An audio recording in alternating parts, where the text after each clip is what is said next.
nome completo é Ângelo Gaspar Martins. Para a história, ficou simplesmente Ângelo. Não é preciso saber muito de língua portuguesa nem das suas origens latinas para ver que Ângelo significa anjo. O nome pode induzir em erro. Ângelo não foi nenhum anjinho. Não era uma figura cândida. Era um anjo duro, anjo de combate, anjo sempre pronto para a luta. Por 3 vezes, a vida tentou levá-lo para longe do futebol. Por 3 vezes, Ângelo regressou. Jogou 13 anos de encarnado. 13 anos em que o Benfica passou por todas as transformações. E depois ficou a ensinar aos novos o que era isso da mística. Este é Ângelo Martins. Ângelo, o bicampeão europeu. Ou simplesmente Ângelo, o anjo vermelho. O anjo da guarda, quando o Benfica subiu ao céu.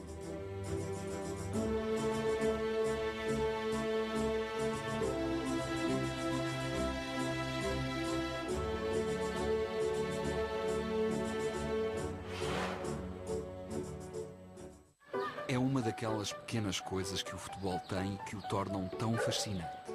Raramente segue pelos caminhos mais óbvios. Ângelo nasceu na cidade do Porto, em 1930. O pai era sapateiro, na zona das Antas. Não faltavam clubes de futebol na região. O Futebol Clube do Porto estava mesmo ali ao lado. E o jovem Ângelo até era já um grande apreciador de um bom jogo de bola na rua. Mas não seria ali que escreveria a sua história. O coração batia-lhe mais longe. Era benfiquista. Eu praticamente era de Salgueiros. O meu pai tinha sido jogador de Salgueiros e o bairro era 99,9% salgueiral, como se dizia naquela altura. E eu achei muito pelo vermelho, portanto. Lógico que o Benfica veio pelo acréscimo. Quando o Benfica ia jogar aos Salgueiros, lá dava a morta do bairro, que era todo salgueirista, e nasceu a crença do Benfica. Outros atletas tiveram percursos mais ou menos lineares, onde tudo aconteceu no momento certo. Ângelo não. Teria de enfrentar grandes obstáculos para cumprir o sonho do futebol e o maior de todos saiu-lhe ao caminho logo aos 16 anos. Tinha contrato com o Académico, mas um dia apareceu um emissário do Porto. Garantiu a Ângelo que podia assinar com os Dragões, pois já tinha tratado de tudo com o Académico. Quando chegou à Federação Portuguesa de Futebol a informação de que Ângelo Gaspar Martins tinha contrato com 2 clubes diferentes, não houve contemplações. O jovem portuense foi irradiado do futebol. O Ângelo tem uma história muito interessante porque, a dada altura, ainda como júnior, o Ângelo terá assinado, enfim, em circunstâncias que não vale agora aqui a pena discutir, terá sido inscrito, aliás, por 2 clubes. O seu clube de origem, que era o Académico do Porto, e o Futebol Clube do Porto. E isso terá gerado um problema e uma dificuldade tal que, na altura, o impediu de jogar futebol federado. E, portanto, num certo sentido, o Ângelo ficava impedido de poder competir, de poder fazer uma carreira de jogador e de jogador profissional, como veio a fazer, e ficava remetido apenas aos jogos do futebol amador ou do futebol corporativo que se jogavam na altura. Aqui o que importa realçar é a falta de sensibilidade e a falta de categoria dos dirigentes da Associação e da Federação. Primeiro, tinha 13 anos, era menor. Segundo, eu para assinar uma ficha tinha que apresentar um documento comprovativo à autorização do meu pai, coisa que nunca aconteceu. Portanto, isto aqui é uma coisa muito estranha, parece-me que eu digo muitas vezes com certa graça, começou aí os meus grandes problemas com a Federação, porque através da minha carreira desportiva eu tive problemas, fiquei a chegar muitas vezes para a Federação sem razão. Ângelo poderia nunca ter pisado os grandes palcos europeus. Poderia nunca ter ouvido a voz de milhares a chamarem-lhe pelo nome. Poderia ter sido apenas um cidadão discreto, com uma vida discreta que eventualmente aqui e ali se sentaria entre a multidão na bancada de um estádio qualquer. Durante 5 anos, a vida caminhou para esse destino. Até que chegou aos ouvidos dos responsáveis do Benfica que um determinado rapaz se destacava nos jogos entre tropas no Regimento de Cavalaria 4 em Santarém. Sabia-se que ele, como júnior, era um jogador com grandes aptidões, que era um excelente futebolista. O Benfica sabia dessa situação, conhecia, digamos, o que se passava com o Ângelo, e quando o Ângelo estava a cumprir serviço militar em Santarém, o Benfica interessou-se pela situação do jogador e, através de de uma exposição feita à Direção-Geral dos Desportos, tentou desbloquear, digamos, a situação em que o jogador se encontrava, por forma a que ele pudesse evoluir e continuar a sua carreira. Andaram a acompanhar-me uma data de anos, sem eu saber. Sendo praça em Santarém, ex-Cavaria 4, hoje tem outro nome. E passado um mês aparece 3 diretores de Benfica. Veio a ordenança do tenente que estava de serviço, lá à caserna. Não, estão uns 3 cavalheiros que querem falar contigo. 3 cavalheiros. Epá, mas desculpa lá. Vai lá falar com os gajos. Porquê? Querem falar comigo. Não estava à espera de ninguém. Então ele lá foi, epá, aquilo era longe, da caserna até a entrada do regimento. Lá voltou, olha, dizem que são do Benfica. Eu fiquei espantado. Disse, já agora vou ver o que isto é. Lá vem, apresentava-se o salário do Benfica. Havia um que era o diretor de futebol profissional. E nós estávamos aqui pela seguinte razão. O Ângelo, neste momento, não está irradiado. Depois disse, o meu amigo deve estar a brincar comigo. Não, é sério. Nós fomos à Federação e em 5 minutos o Ângelo deixou de ser irradiado. Eu explico-me lá melhor isso. É que você não podia ser irradiado com 14 anos, porque era menor. E para além de ser menor, tinha que haver a autorização do seu pai para você assinar a ficha. E como o fizeram, você está livre. Você pode ir para onde quiser. Não, eu vou para o Benfica, eu sou Benfica. Continuava a pairar sobre o jogador a irradiação imposta pela Federação. Mas o Benfica estava de tal modo interessado que se comprometeu a conseguir o levantamento do castigo. As conversações duraram meses, mas deram frutos. A Federação condescendeu e, pela segunda vez na vida, o futebol chamou por Ângelo. Ia vestir de águia ao peito durante 13 anos. Não voltaria a conhecer outra camisola. Chegava tarde ao jogo. Tinha já 22 anos, mas os craques chegam sempre a tempo. O Ângelo terá chegado portanto, em 1950, 51, portanto ainda esteve algum tempo a fazer a sua adaptação e depois, está claro, começaram a haver mexidas. Por exemplo, começou a sair o Jacinto, começou a sair o Félix Antunes e, naturalmente, esses lugares teriam que ser ocupados por outras gentes. E, no caso, fui eu e o Ângelo os mais indicados nessa altura. É em 1952 que começa a verdadeira história de Ângelo. Muda-se para Lisboa e passa a ter por local de trabalho o estádio do Campo Grande, o velho recinto do Sport Lisboa e Benfica. Não será um ano fácil. Pela primeira vez na história, o clube tem 3 treinadores numa só época. Cândido Tavares faz o defeso. O argentino Alberto Zosaia sai depois da segunda derrota com o Sporting e é o histórico Ribeiro dos Reis quem conduz a equipa até ao final da temporada. Ao mesmo tempo, o presidente Ferreira Bugalho dá início à construção do maior sonho encarnado, o Estádio da Luz. O Sporting dos violinos ainda domina o futebol nacional, mas as águias preparam a revolução. Integrado numa equipa experiente que conta com Rogério, Arsénio, Félix ou José Águas, entre outros, Ângelo estreia-se à 7ª jornada, contribuindo para a vitória por 3-0 sobre o Barreirense. Até final do ano, é utilizado em mais 12 ocasiões, a médio ou defesa, na esquerda ou na direita. Polivalente e raçudo, coroa a temporada estreando-se nos golos e logo com 2 numa só partida, feito que não lograria repetir. Há um jogo no Porto, em que o Moreira é expulso.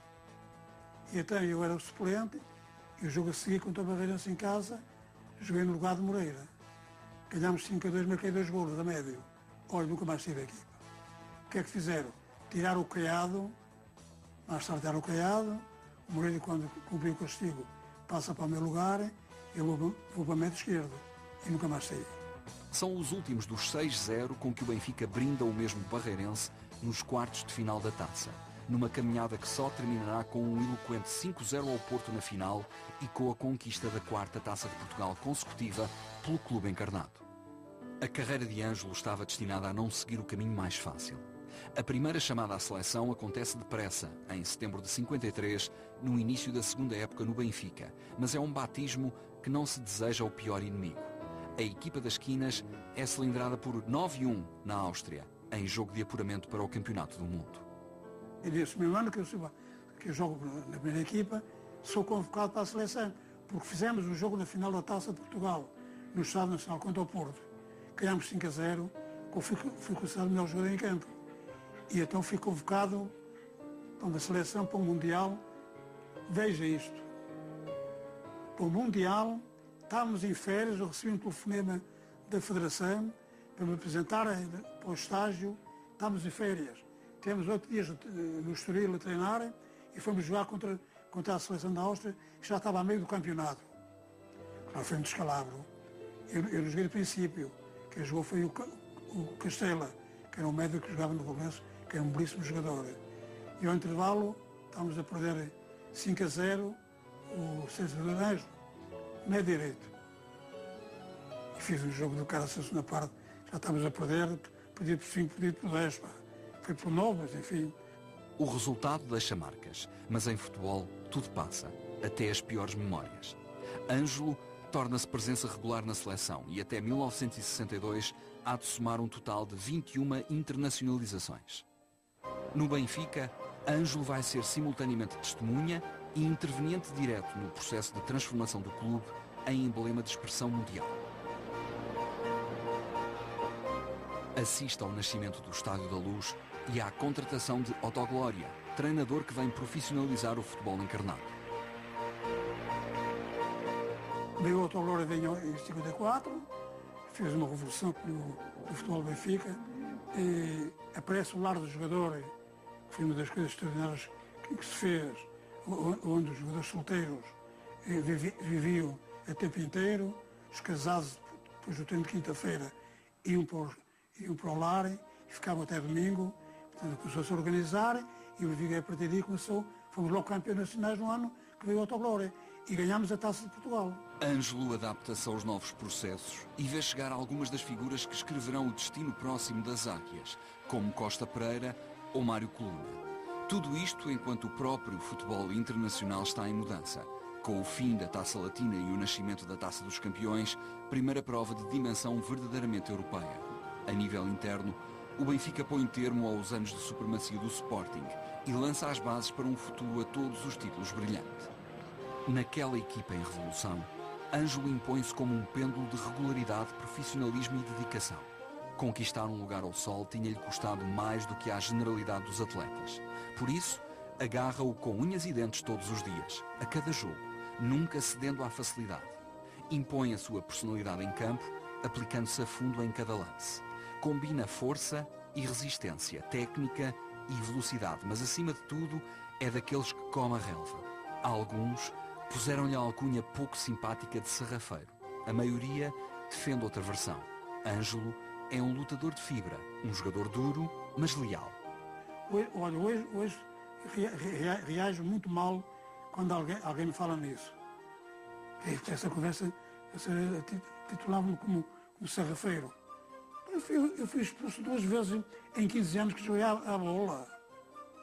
Eu era muito aguerrido, um tipo que me empenhava, pronto, vibrava. As pessoas, pronto, é natural que por vezes magoava o adversário. No futebol acontece muitas vezes isso. Pá. O Ângelo era aquele jogador que, quando perdia a bola, mordia-se atrás do jogador que perdia a bola, mas eu tinha de ir atrás dele e se não lhe tirasse a bola novamente ele não ficava bem com ele mesmo. O Ângelo Martins, quando eu cheguei a Portugal, era dos melhores defesas esquerdos portugueses. Titular do Benfica e titular da Seleção Nacional. Era um indivíduo que marcava bem e fazia o corredor esquerdo e era tipo nervoso. Tinha garra para disputar as bolas e as pessoas gostavam de ver aquela garra que o Ângelo punha em campo para recuperar a bola ao adversário. Aquela expressão do comer a relva, etc., que às vezes ouvimos dizer, eu penso que se houvesse que haver a personificação de alguém que significava essa raça, vontade, desejo de vitória, não virar a cara, capacidade de luta, sacrifício, era o Ângelo. O Ângelo, exatamente porque era um jogador que se empregava muito no jogo, que se batia com grande galhardia, que disputava os lances como se fossem o último lance da sua vida, porventura.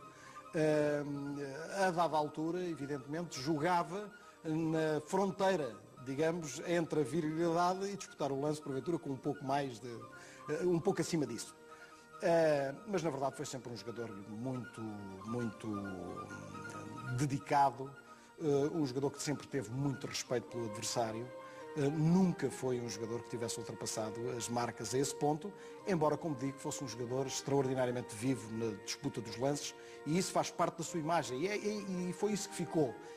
E são esses jogadores, como o Ângelo Martins, que deram nome à escola de jogar à Benfica. O jogar à Benfica, que é anterior, evidentemente, ao Ângelo, mas foi também protagonizado pelo Ângelo e depois com outros jogadores que sucederam, justamente devido à entrega e à forma como os jogadores se batiam no terreno de jogo. Dentro de campo, Ângelo é um operário. Fora dele, um cavalheiro. Na arena veste fato macaco. Na vida, fato de gala. Não é uma questão de dupla personalidade, muito pelo contrário. Ele sabe que não é um homem comum. É um jogador do Benfica e da Seleção Nacional. Tem os olhos postos nele e deve dar o exemplo. Veste com aprumo e elegância. Afinal, uma tradição de família. Eu fui habituado, meu pai criou os filhos da seguinte maneira: obrigava ao sábado e ao domingo, quando saímos à rua, saímos sempre bem vestidos. E isso foi uma rotina que ficou para sempre na minha vida. Sempre gostei de vestir bem e pronto. E era o que acontecia. Vaidade não era, porque vestir bem não é ser vaidoso. E quando a nossa estada dentro do lar do Benfica obrigavam-nos pessoalmente a ser pessoas identificadas. Isto já nos era posto por um homem chamado Otto Glória. Otto Glória era um homem charmoso e que naturalmente incutia nos seus jogadores também esse espírito de posição do qual nós, nas nossas saídas para o estrangeiro, tínhamos que usar das nossas etiquetas. Ângelo não fugiu à regra, antes, pelo contrário, era um homem de etiqueta a vestir sem dúvida nenhuma. Enquanto eu comprei um automóvel, ele comprou um fato. Foi a diferença. Figura pública, conhecido, muita gente. Não fazia sentido que andasse de sapatilhas, por exemplo, na Baixa. Não fazia sentido nenhum. Só tinha que se aprimorar. Até porque era para dar uma imagem às pessoas em relação aos jogadores de futebol. Voluntarioso e temperamental, mas nunca mal intencionado. Ângelo viveria no final da década o dia mais negro da carreira. A 15 de março de 1959, o Benfica joga em Alvalade, a penúltima jornada do campeonato. Os encarnados lideram, mas o Porto está a apenas a 2 pontos. A 5 minutos do fim, o Sporting vence por 2-1 e Ângelo é expulso. Furioso com ele próprio e com o resultado, deixa o campo envolvendo-se em confrontos físicos com toda a gente que encontra no caminho, incluindo um vendedor de gelados. Faltavam 2 jornadas para acabar o campeonato e precisávamos de empatar para sermos campeões. E nós perdemos 2-1. Pronto, foi um jogo em que nós empenhámos. E uma das vezes que a bola sai fora do campo, o apanha-bolas não, era um vendedor de gelados que tinha ordem para me dar a bola. Pegou na bola e eu estava... E o miúdo mandava... O miúdo, tinha os seus 14, 15 anos, não mandava a bola. Eu tive que subir a pista de ciclismo, havia uma pista de ciclismo, e arranquei-lhe a bola das mãos. Tanto que eu vim para o campo e o árbitro continuei a jogar. Só fui expulso, faltavam 5 minutos para acabar. Uma jogada conflituosa entre o Alfredo e o Travassos, eu meti-me no meio, e o árbitro, confusão, e como tinha a tal fama, o árbitro foi... Era uma data dos jogadores da confusão. Ser Ângelo, lá para a cabine. Expulsou-me. Quando eu vou para a cabine, há invasão do campo, porque havia muita gente no campo, e a polícia utilizou a assistência e perto do campo. E benfiquistas, com sportinguistas, eu fiquei no meio. Se não é a polícia tirar-me dali, matava-me. Eu já que fui agredido. e apanha um ano de castigo também. A história do Ventor dos Lados passa-se também no decorrer do jogo. Uma bola que sai. Como sabe, o Sporting tinha uma pista de atletismo e tinha uma pista de ciclismo. A bola sai e o Ângelo, sempre com aquele nervosismo, e tudo, vai a correr atrás da bola. O Vendedor dos Lados dá um pontapé na bola para o campo, passa por cima do Ângelo. O Ângelo ia embalado, agarrou-se ao rapaz e o rapaz espalhou-se com a caixa dos gelados, era gelados por chão, por todo lado. Mas o Ângelo não agrediu ninguém, como veio no jornal. Não, senhora. O Ângelo, apenas com a velocidade que tinha, com pitões de alumínio em cima do cimento, também escorregou, agarrou-se ao rapaz para também não cair, mas afinal o rapaz caiu. Como ele tinha um peso ainda substancial às costas, que era uma caixa cheia de gelado, aquilo que tudo no chão era gelados por todo lado. Mas não houve qualquer tentativa de agressão, não. O jogo terminaria pouco depois. Com a derrota, o Benfica é apanhado pelo Porto na liderança com o pormenor. Os Dragões tinham vantagem na diferença de golos. Uma semana depois, de nada valeria a goleada por 7-1 à CUF. O Porto sagrava-se campeão com os mesmos pontos do Benfica, mas uma diferença de golos de 59 positivos contra 58 dos encarnados. O Porto ganhou, 1959, portanto eu teria 13, 14 anos e estava no Lumiar, lá onde eu morava, na Estrada da Torre, e havia um senhor que era o Sr. Filipe, que tinha um rádio, porque naquela altura nem toda a gente tinha rádio para ouvir os relatos. E o Sr. Filipe tinha um rádio e trazia para a janela, que ele morava no Rechão, punha o rádiozinho na janela, assim todo fungoso a falar, mas dava perfeitamente para só ouvir o relato. E então juntávamos ali a malta toda, estávamos ali todos a ouvir o relato do que é que estava a passar. E então era o Benfica a cilindrar a CUF, mais um gol do Benfica, mais um gol do Benfica, não é? O Benfica vai ser campeão, não sei. Só que depois na segunda parte o Porto estava a jogar em Torres Vedras e começou a marcar gols o Porto também. E o Porto ganhou 3-0 ao Torrense, lembro-me disso perfeitamente. E depois o Benfica tinha que marcar mais um e aquilo nunca mais acabava. Era ali, foi ali um suspense, digamos assim, a malta toda a puxar mais um gol do Benfica, a malta que estava ali, e o Benfica, e outros, Deus queira que não marque, Deus queira, os que não queriam que o Benfica fosse campeão. E não me lembro lá do relato dizerem que o jogo de Torres Vedras acabou, os jogadores do Porto estão todos sentados no pelado, na altura era o pelado de Manuel Marques, estão todos sentados, ninguém vai para o balneário, está tudo aqui sentado à espera de saber notícias do estado da luz. Lembro-me do relatador ter falado disso. O Porto, acabou o jogo do Porto 3-0 e eles continuaram no campo, não foram de imediato para o relevado, à espera de saber as notícias da luz, se iam festejar ou não iam festejar. E pronto, e ganharam por um golo. Foram dias difíceis para os benfiquistas, mas não tardariam a passar. Primeiro, a equipa vinga-se e volta a vencer o Porto na final da taça. Depois, Bela Gutmann, o treinador dos Dragões, troca as antas pela luz. Já relativamente a Ângelo, as notícias não eram as melhores. O comportamento irrefletido de Alvalade resulta numa suspensão por um ano. Estava à beira dos 30 anos. Só poderia voltar quando tivesse já quase 31. Pela segunda vez na vida, parecia irremediavelmente afastado do futebol. Eu treinava de manhã com a equipa principal e à tarde no Campo Grande era Valdeveza, o argentino treinador das camadas jovens. Eu ia treinar com ele da parte por tarde. E esse Valdeveza era um pouco físico de categoria. Eu dizia, Ângelo, tu trabalha, porque senão tu nunca mais arranjas o lugar. E até eu depois de tomar uma coça de manhã, levava outra coça à tarde. Chegava à casa. Um ano depois e contra todas as apostas, Ângelo não só regressa aos relevados, como se torna titularíssimo na equipa de Bela Gutmann. Vem a tempo de jogar as últimas 7 jornadas do campeonato e de ajudar o Benfica a recuperar o título de campeão. Aos 31 anos, não estava acabado. Aos 31 anos, na verdade, ia começar o mais extraordinário período da carreira. Dono e senhor do lugar de defesa esquerdo, Ângelo torna-se um dos alicerces de uma equipa sempre balanceada no ataque. Em campo, é um lateral seguríssimo, com a velocidade e a fibra de sempre, implacável no desarme e preciso em entregar a bola para o contra-ataque.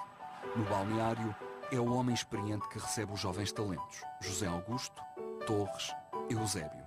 O humilde filho do sapateiro das Antas, o homem que esteve 2 vezes afastado do futebol, torna-se então no famoso Ângelo, bicampeão europeu e comendador.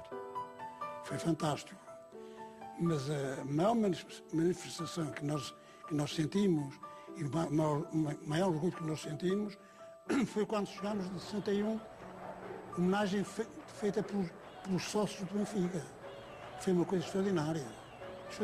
Não levámos nenhuma condecoração, mas a presença de milhares e milhares de benfiquistas do aeroporto até à Secretaria do Benfica ficou qualquer coisa de inarrável. Eu não me lembro de ter visto tanta gente na minha vida.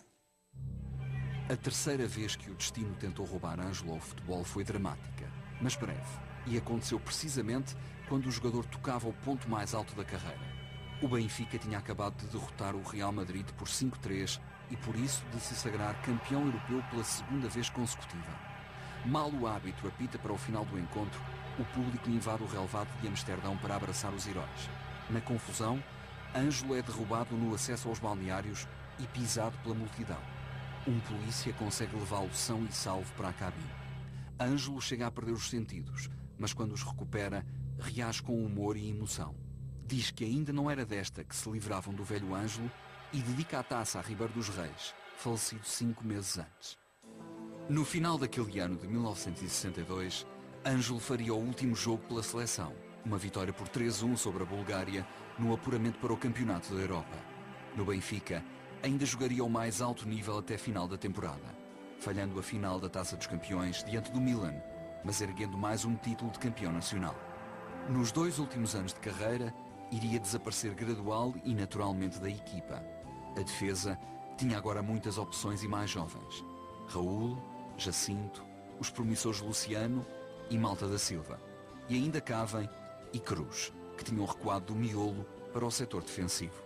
No final da temporada 1964-65, o treinador Alex Schwartz dá-lhe a oportunidade de se despedir com dignamente dos relevados. Ângelo é titular nas 2 últimas jornadas do campeonato. Uma fabulosa goleada por 11-3 ao Seixal e uma derradeira vitória por 2-1 em Guimarães. Aos 35 anos, Ângelo Martins punha o ponto final numa grande carreira onde ganhou tudo. Só a taça intercontinental lhe fugiu por 2 vezes. Os moldes daquela altura da taça intercontinental era muito complicado. O Porto foi campeão porque era um jogo só em campo neutro. No nosso tempo eram 2 jogos. Eliminar. Calcula a guerra que houve lá em Montevideo. Olha, no hotel onde nós estávamos hospedados, centenas de pessoas toda a noite a gritarem e a polícia dispersava-os, eles votavam, não deixavam dormir a gente. Aquilo foi uma guerra autêntica. Ora, se nós tivéssemos jogado com o Peñarol em campo neutro, nós tínhamos ganho ao Peñarol. Ao todo, foram 285 jogos pelo Benfica, distribuídos por 13 épocas em que colecionou títulos, 7 campeonatos, 6 taças de Portugal e 2 taças dos campeões europeus. Golos foram só 4, mas isso não era com ele. Pedissem-lhe tudo o resto que ele dava, como deu.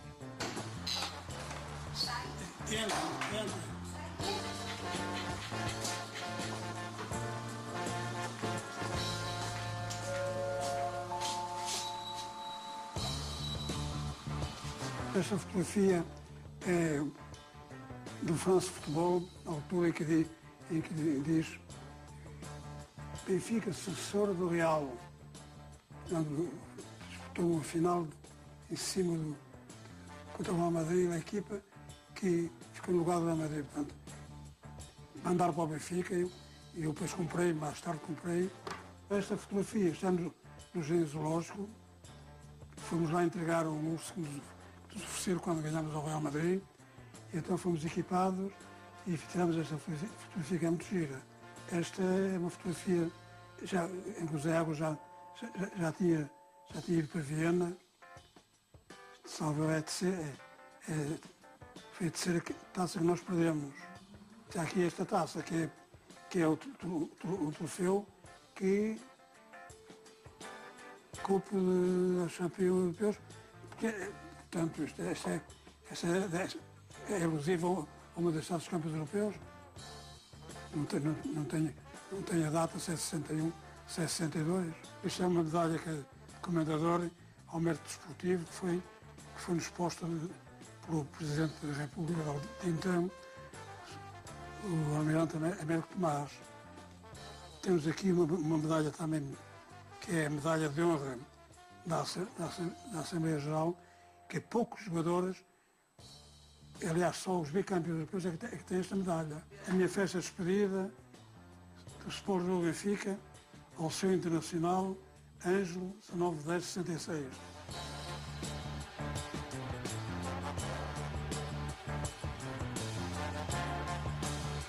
Ângelo Gaspar Martins sempre amou o futebol.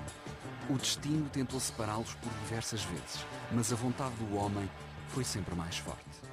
Arrumadas as chuteiras, tornou-se treinador das camadas jovens da Luz. A meio da época, convidaram-me para ser treinador das camadas jovens. E eu, é evidente que aceitei, claro. Foi o Serriera que pediu à direção para eu ser treinador das equipas jovens. Eu já tinha o curso de treinadores. Para a nova missão, levou toda a experiência, todo o profissionalismo, todo o amor ao Benfica e toda a consciência de que para triunfar era preciso aprender a sofrer. O Sr. Ângelo os treinos eram muito duros, mesmo muito duros. E eu era juvenil, estava habituado a treinar 3 vezes por semana, os treinos passaram a ser todos os dias e treinavam júniores, juvenis e iniciados tudo junto.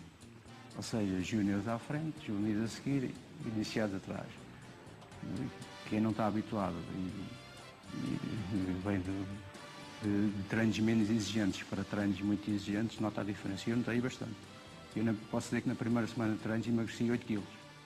Eu já era magro, fiquei. E houve muita gente na altura que ficava pelo caminho porque não conseguia aguentar. Para mim, o Ângelo, foi uma figura que respeitei e continuo a respeitar. Foi um professor. Porque quem passou pelas mãos do Ângelo na formação, porque o Ângelo foi um fazedor de muitos jogadores. E então, o Ângelo tinha uma maneira de treinar, uma maneira de estar no futebol, que hoje não sei se vingaria no futebol atual. Talvez não, talvez sim, mas o Ângelo tinha uma maneira de lidar com a malta jovem que era impressionante. Aquilo que ele nos transmitia era realmente aquela garra e a determinação que ele teve enquanto jogador. Portanto, a forma como ele jogava levou-a para o treino também. Portanto, e era uma pessoa que nos procurava incutir isso, quer no treino, quer no jogo.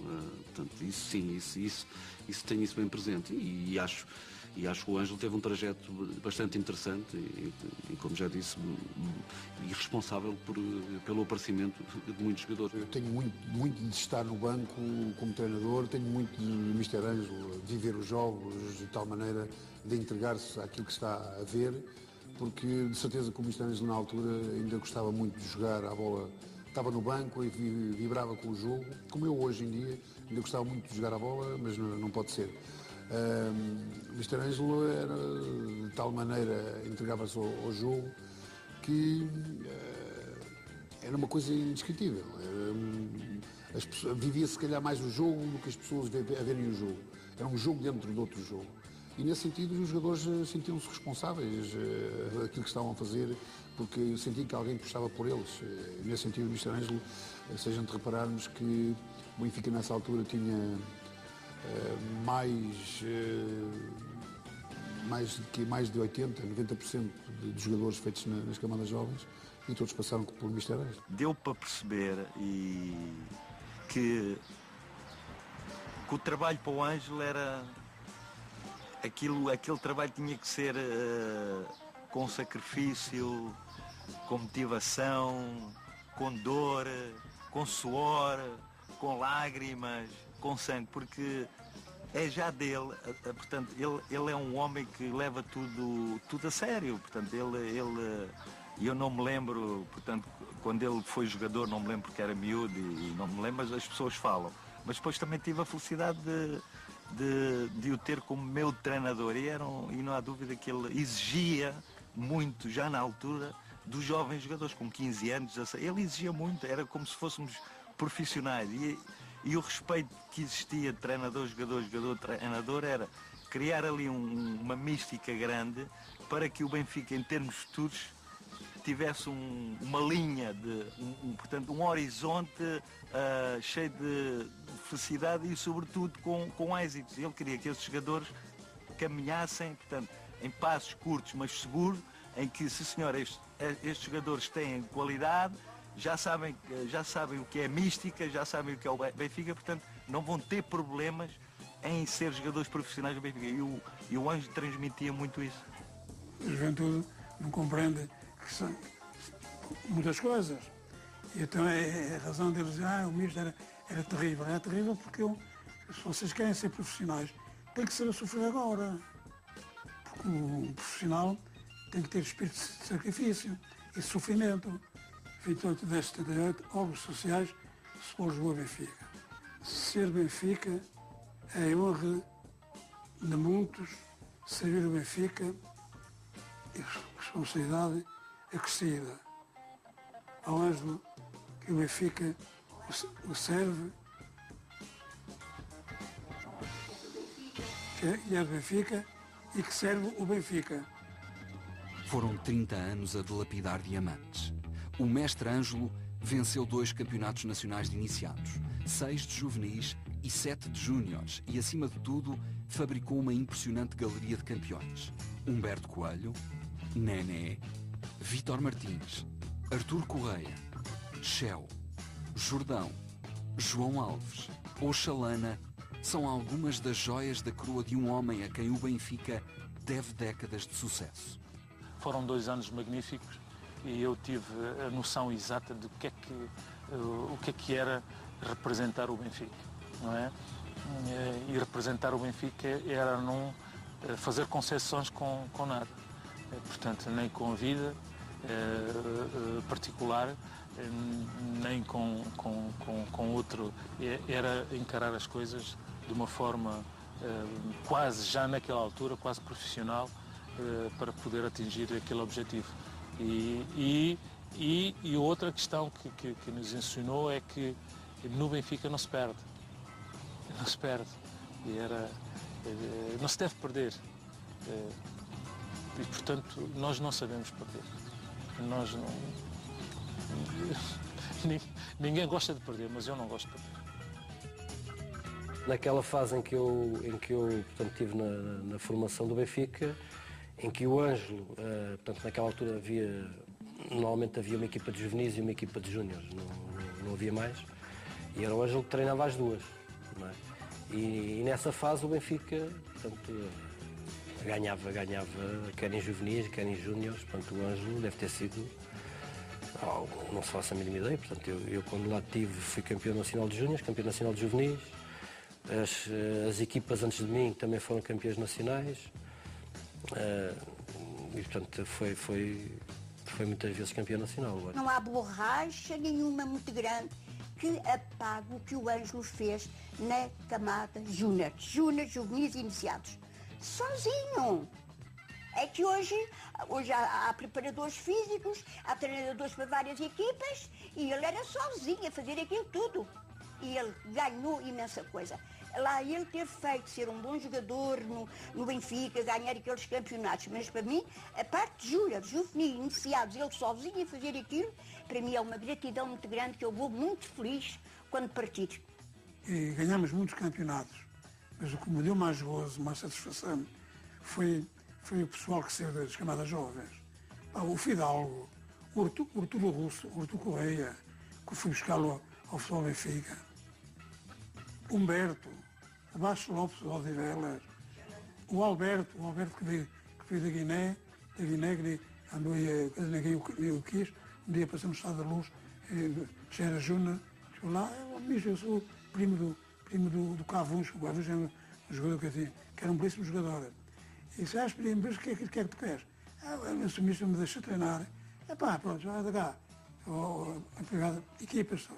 Depois foi, vi que tinha um cabedal, tecnicamente não era perfeito, mas tinha 16 anos.